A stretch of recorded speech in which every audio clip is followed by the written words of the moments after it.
Hello and welcome once again to Rewind. We're here at Doha's iconic Museum of Islamic Art to mark the 10th birthday of Al Jazeera English by taking a fresh look at some of the best documentaries of the past decade. This week we rewind to an episode of a special four-part series from 2009 looking at Pakistan's role in the so-called War on Terror. In the second part of Pakistan's war, we were given exclusive access to the Pakistani army in their full-scale military offensive against fighters on the frontier with Afghanistan. What's the situation there like today? We'll find out later from our correspondent in Islamabad, but first let's watch Pakistan's war on the front line. Pakistan stands accused by its closest allies of not doing enough in the so-called war on terror. But its military has been waging a fierce battle against Taliban militants in the northwest tribal district of Bajaur. Their commander, Fakir Mohammed, has declared a unilateral ceasefire and promised to stop attacks on the Pakistani army.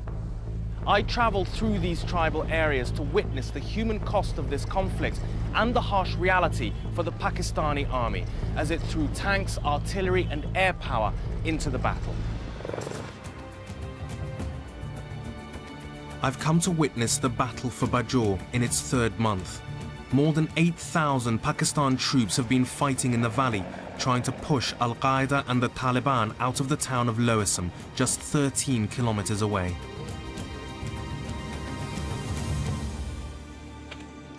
A walk outside the fort is a walk through a ghost town.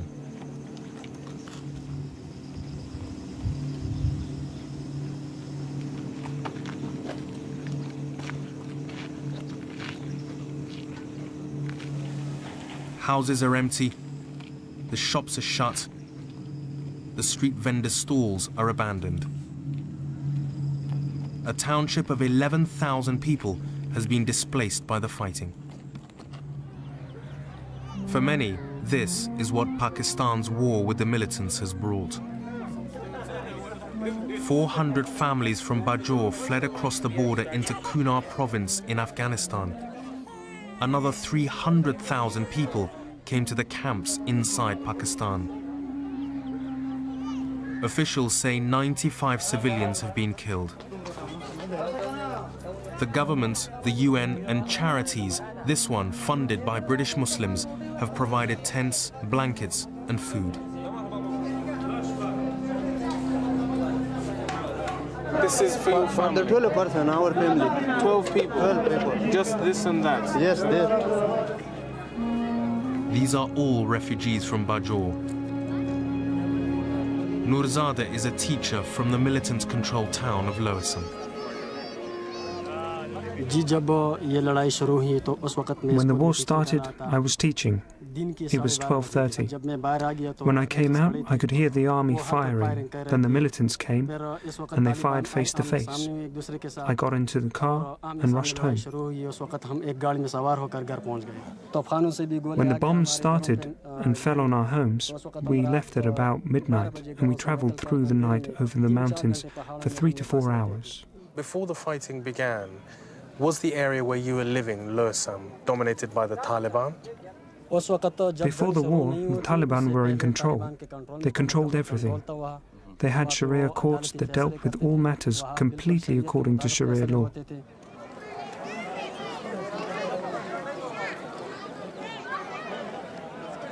This is just one camp. Some refugees have gone to the cities.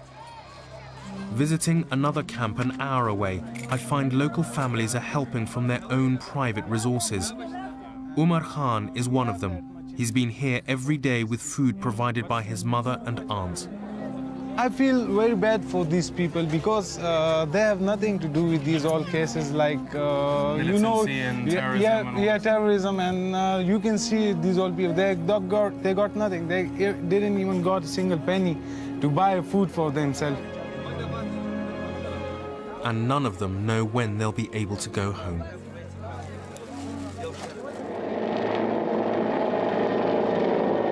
Back in Bajaur, the operations against the Taliban and Al-Qaeda continue. General Tariq is planning a big push against the militants' main base. He arrives with Colonel Zahid, who will lead the troops into the battle. Before the operation begins, the general rallies his troops with a reminder of how the Taliban have hijacked Islam. सिलसिला ये है कि इन्होंने एक नया किस्म का इस्लाम शुरू किया हुआ। इस्लाम ने हक नहीं दिया कि किसी पर उंगली उठाए और बोले कि तुम अच्छे मुसलमान हो या बुरे मुसलमान हो। लिहाजा ये कौन है ये लोग जो सर्टिफिकेट दे रहे हैं एक दूसरे को कि तुम शहीद हो जाओगे और तुम अच्छे मुसलमान हो, दूसरे लोग उनसे बुरे मुसलमान हैं। ये तो इस्लाम है कि है। और इससे पाकिस्तान को बचाना है आपने। इन्फेंट्री का रोल क्या है? Close with and destroy through skilful fire power and manoeuvre. है कि नहीं है? क्लोज विद एंड डिस्ट्रॉय, ठीक है ना? उसको जाकर पकड़ना गले से और उसको वहां से बाहर निकालना अपने मुंह से। कर सकते हो कि नहीं कर सकते? बहुत यार तुम लोगों का मोरल डाउन है। तो अभी तैयार हैं आप लोग? तो इनको बता दूं कि आ रहे हैं 63 FF आ रही है।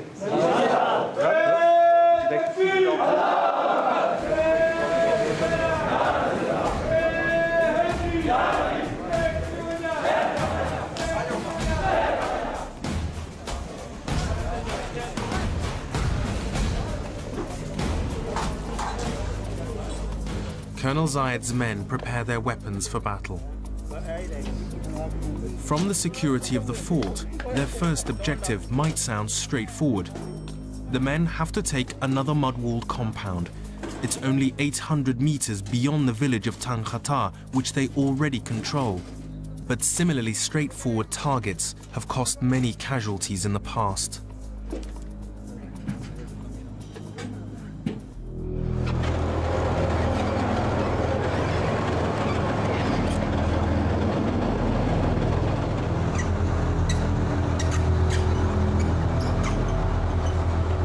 It's just before dawn and the main battle tanks have begun moving towards the front line, and this suggests that this is the main military push by the Pakistani army against the militants here in Bajor.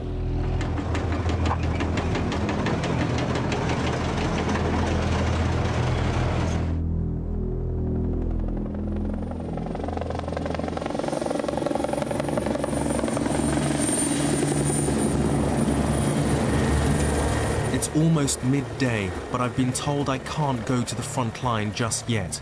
There are rumors that Colonel Zayed and his men have been ambushed by the militants. Casualties start to arrive, including a captured militant. This is the daily price of Pakistan's war in its own land. Since joining the so-called war on terror, over 1,400 Pakistani soldiers have been killed and nearly 3,400 wounded. The Bajor campaign is a powerful answer to anyone doubting Pakistan's commitment to this war.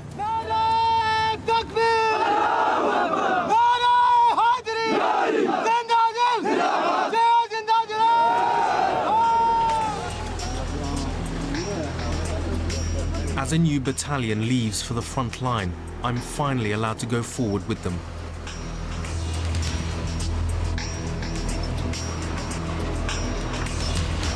Watching the men going into attack, I wonder what the day will bring for them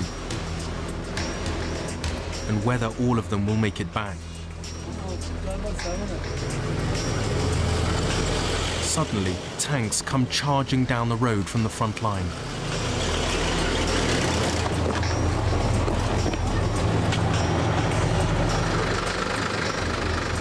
The troops are moving forward very slowly, as you can see, down towards Tankhata, which is just a few kilometers, but you may be able to hear there is still quite a lot of heavy fighting going on. You can hear small arms fire, heavy machine guns and mortars from both sides, and we just learned that the tanks that came back quickly up the road had come under very heavy fire.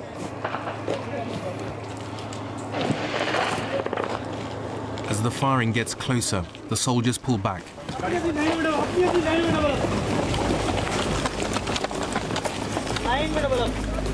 Sir वो आगे हैं sir रशकाई वाली side पे और sir safe and sound है हेलीज आ रही हैं sir वो फिजिकल रेट तो होते रहते हैं रात को लेकिन I think what's happened is that the tanks who came driving up the road incredibly quickly came under an ambush, and the tank commander is just giving the field command back up the road details of what happened, but he's obviously still quite shaken, understandably. Suddenly the situation has changed. It seems that the Taliban have counterattacked. the orders are to retreat to base.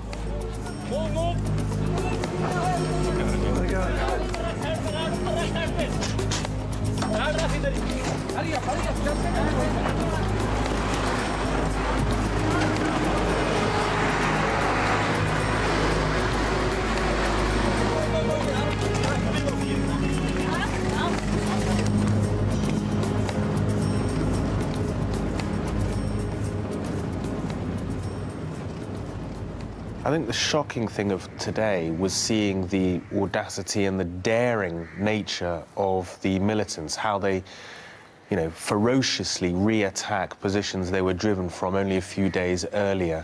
And as a result of their hit-and-run tactics that we saw for ourselves, 2 Pakistani soldiers are dead, 7 are wounded, one of them critically. From the front line in Bajaur, I returned to Peshawar. I've heard that after I left, Colonel Zayed and the men I had seen go into battle came under heavy fire again. The fighting lasted 3 hours, and in the end, 7 of his men were killed, 27 wounded. One of the wounded was Colonel Zayed himself. His right foot was so badly injured that it's been amputated. In the military hospital here in Peshawar, I found his wife Uzma by his bedside, along with friends. Hello, Ray. Nice seeing you. Getting back to normal. We were going for the compound, which were occupied by the miscreants. Yeah.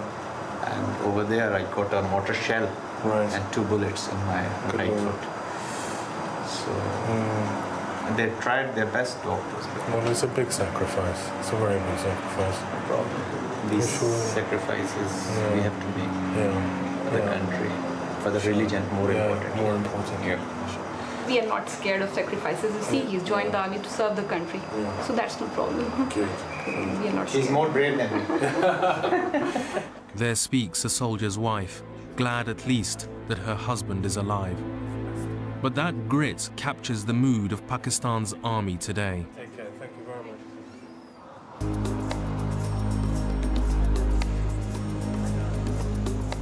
The gravity of what's happening in Bajaur is being felt in Islamabad. President Zardari has called a meeting of the elected politicians from the federally administered tribal areas known as FATA to try to work out what can be done to bring stability to the region. People have this impression that this is a law and order situation, whereas it is not a law and order situation. This is a full-fledged insurgency going on in FATA. Peace and stability in Afghanistan is a must. Some bridging needs to be done. The American drone attacks have greatly inflamed the situation, and Washington is still pressuring the government to do more to destroy Al-Qaeda and Taliban sanctuaries in the tribal areas. But President Zardari knows he has to deliver development to achieve a lasting solution. We've got to get them special concessions. We've got to put in industrial bases there. We've got to put in proper units to employ the youth. Today, the militants pay more than we can pay our soldiers. They're that rich. So one has to make the region understand that it's in their own interest, in the interest of the future generations. One way the government hopes to turn the tide against the militants is by supporting local tribal leaders, the Maliks, who want to take on the Taliban. The government has taken a gamble and has armed local units of tribesmen known as Lashkars. One of the biggest has been formed by the Salazai tribe in East Bajaur. On the way back to Bajaur, I've stopped off in Salazai country to meet them. They claim to have 4,000 fighters. Once they supported the Taliban, but turned against them when they started killing Salazai tribal leaders. We don't know why they are doing this. We don't know what they want, what their purpose is, or why they are destroying the peace here. They are killing Maliks and local people. What is the way forward for ordinary people? The Lashkars have done all they can to bring about peace and will continue to bring about peace. But in the end, it's the government's responsibility to bring about overall peace in this area and to provide security for the people. We will do what we can to support all the security agencies, whether it's the Bajour Scouts, the Bajour Police or the army, inshallah. Now, a sense of normality has returned to the Salazai area, a confidence. The shops are now open. The Lashkar here is all-powerful and on guard to make sure the Taliban don't return.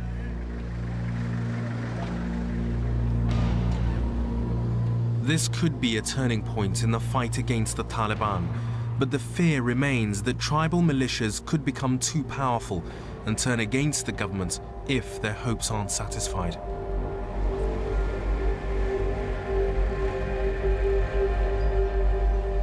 After 3 weeks, I am back at the Bajour fort and things have moved on. I'm allowed to meet prisoners the army believes to be Taliban. And these are some of the POWs that have been captured recently over there. These men are still being investigated, so they can't be named.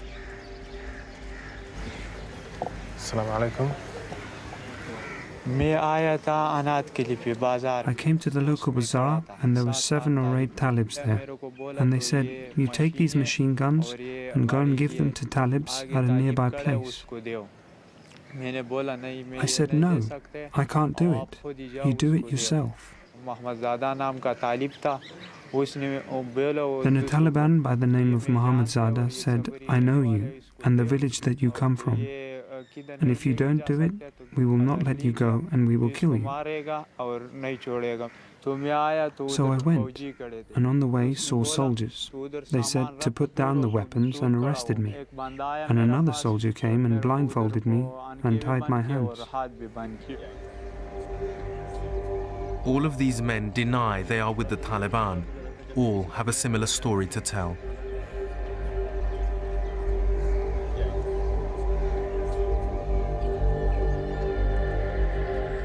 Across the fort, in the operations room, General Tariq is reviewing the plan of attack. Tanks can support him from here. He can move outflank this Nala further from the north. I would like him to use battalion mortars here.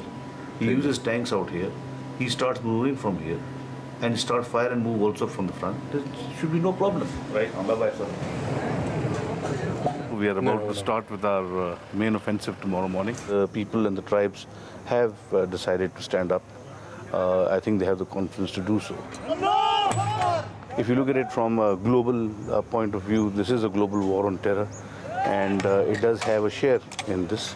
So I think by getting this under control, there would be some peace, at least inching forward, I would say, at the global level.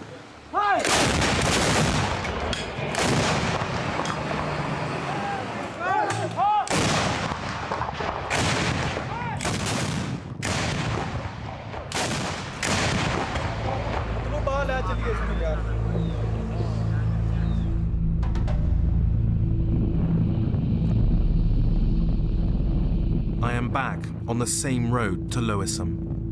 In the past 3 weeks, the army has taken the road bit by bit. And I've not been beyond this point before.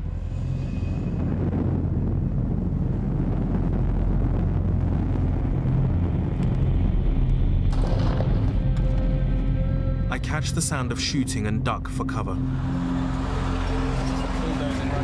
Eventually, we get to the front line. It's the last compound before the town of Loisam, held by the militants. The soldiers are securing the compound. The bulldozers have moved in. Colonel Anjum is leading the operations here. This is the place which is called the Rashakai. Rashakai was the strong hub of miscreants. Of the Taliban? Of the Taliban. In fact, they were sitting here, they were posing a lot of problems to us. In fact, there were a lot of tunnel system here. Right. They were well linked, okay? Right. And alhamdulillah, today we have captured this, and we intend going with a smooth speed. So you've just captured this? Yeah, just now. This just now? You please go back now. Okay. The army does not want us here because, in fact, we've come further than we're supposed to have been. This is very much an active line. As the Colonel was saying, they've only just taken this position today. Let's go, actually, there's some firing.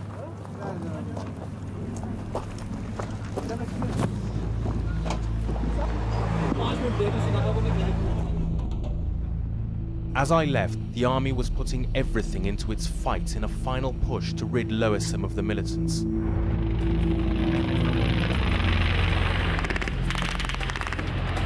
And now, more than 4 months of relentless fighting has brought the Taliban in Bajour to a standstill.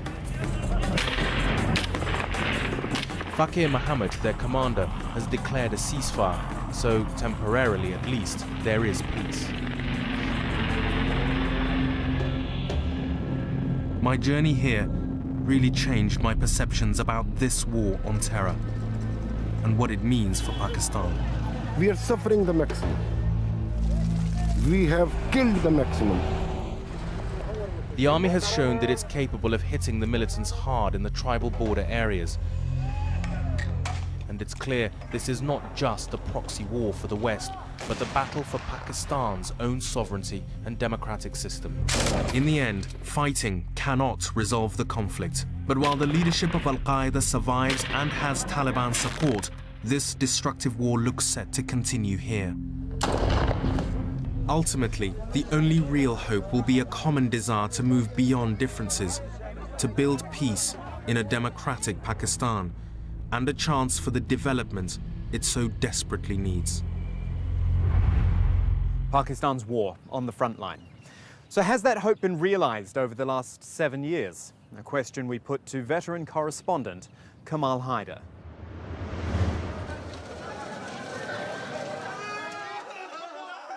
Tens of thousands of people have been killed in Pakistan. We have been covering the conflict for many years, but there is a marked improvement after the final push by the military to dislocate various groups who were using North Waziristan as their base. It was considered to be the impenetrable inner sanctum of these various groups, but a major offensive by the military was able to dislocate them, and that denied them an operational base from where they could plan. But serious challenges still remain despite an improvement of the security situation here in Pakistan. Those challenges, particularly from the Tehreek-e-Taliban Pakistan fighters who were able to escape the military operations and seek sanctuary on the Afghan side of the border. And now we also have this new phenomena of ISIL or Daesh trying to reassert its control in certain areas of Afghanistan, which may pose a threat to Pakistan. But Pakistan's security forces are trying to come to grips with the situation, and although challenges remain, the security situation has seen an overall improvement. Well, that's all we've got time for this week, but do check us out at ALjazera.com. You can have a look at all the other films we've got for you in the Rewind series. And like us on Facebook as well. We're at facebook.com/AJ Rewind. Give us a thumbs up. From us here in Doha, it's goodbye for now.